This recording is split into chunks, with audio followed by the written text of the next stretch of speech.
যোৱাকালি হৈ যোৱা ধুমুহা যিজাক বতাহ আহিছিলে গধূলি সময়ত, তো সেই বতাহজাকে মানে যথেষ্ট ধৰণৰ ক্ষয় ক্ষতি কৰিছে সমগ্ৰ জিলাৰ লগতে বিশেষকৈ পকোৱা গাঁৱৰ খৈৰাবাৰী চুপাত যথেষ্ট ক্ষতিগ্ৰস্ত হৈছে। তাৰ লগত আমাৰো বিশেষকৈ মোৰ ঘৰত ৰাজহুৱা এডাল আহঁত গছ আছিল আমাৰ ঘৰৰ ওচৰত, সেই গছজোপা পৰি মই নতুনকৈ বিয়া পাতিছিলোঁ। তো যৌতুকত দিয়া যথেষ্টখিনি বস্তু আছিল ঘৰৰ ভিতৰত, তো গোটেইখিনি বস্তুৱে প্ৰায় 80% প্ৰায় বিধ্বস্ত হৈ গৈছে।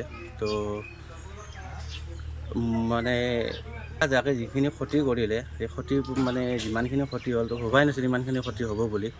তো লগতে এটাই অনুৰোধ কৰোঁ প্ৰশাসন চৰকাৰক, তো যদি পাৰে তেখেতসকলৰ কিবা যদি আঁচনি আছে, কিবা যদি তেনেকুৱা ধৰণৰ কিবা হেৰি আছে, সেই মাধ্যমে অলপ মানে সহযোগ বিচাৰিছোঁ চৰকাৰ প্ৰশাসনৰ ফালৰ পৰা।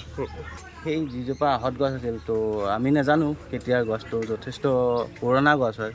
তো ক'ব গ'লে 250 বছৰ ওচৰা ওচৰি হ'ব শুনামতে, গাঁৱৰ বয়সীয়াল মানুহবিলাকে কোৱা মতে। তো সেই গছজোপা পৰি মানে মোৰ ঘৰ, বিশেষকৈ মই যোৱা 5 তাৰিখত মোৰ বিয়া হৈ গ'ল। তো ঘৰ এটা বনাইছিলোঁ কেঁচা মাটিৰে ঘৰ, তাতে যথেষ্টখিনি যৌতুকত দিয়া বস্তু আছিলে। তো সেইবিলাক বস্তু যথেষ্ট মানে 80% ক্ষতিগ্ৰস্ত। তো এটাই আশা কৰোঁ যে চৰকাৰ প্ৰশাসনৰ ফালৰ পৰা কিবা সহায় সাহায্য পাম বুলি। প্ৰথমতে মই ৰুমত গৈছিলোঁ, ৰুমৰ পৰা যাই ৰুমত গ'লোঁ, ৰুমত যাই তাক চাহ দিলোঁ।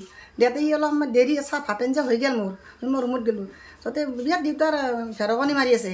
তাৰ সিফালৰ পৰা মই আহিলোঁ, বাবাক কৈছোঁ, সি কৈছে মাই ডাঙৰ বতাহ আহিছে ৰুমটোৰ পৰা ওলাই আহ। সি আস্তাকে ৰুমটোৰ পৰা ওলাই আহিল মই কোৱাৰ কাৰণে, এতে থিয়া দিলোঁ, থিয়া দিয়াৰ লগে লগে ইফালৰ পৰাই আমাক ঘৰটোৰ গোটা উৰাই দিলে, একেলগে আহিল। ইয়াৰ পৰাই বাপাকে গেলে মোক টানি নিবা খুজিলাম, সি গেল যাই কৈছোঁ মা মোক টানি নিছে, টানি নিবা নিদিলাকে সেইটোৰ মোৰ পৰাই দনগুৰা আহিতে তলত পৰি গ'লোঁ। মই পৰি যোৱাৰ লগে লগে নাকত চাল গেছি, এলা হাতত গেছি, আৰু এই ভৰিখন গাজাল ঘিৰি গেছি, এই চিলিঙৰ ৰথ উৰকি গেছি। তাৰপৰা মোৰ নাই তাতে পেলাই দিছি পাকঘৰত নি পেলাই, ইয়াতে নাই মোৰ তেজ যাই পেলাই একেবাৰে একবাৰ জাগাই নাই, ক'তো নাই। তাৰমানে ক'ত থাকোঁ, ক'ত লুকাওঁ, ক'ত কি কৰোঁ, ক'ত থাকিব থিয়া দিবৰ জেগা নাই।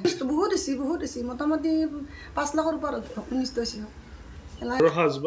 একো নাই, চব নিছে। ঘৰৰ এই ফেন আছে ওপৰত লাগি আছে, একো নাই বস্তু, ক'ত বস্তু কি কথা মই গণ ধৰিব পৰা নাই।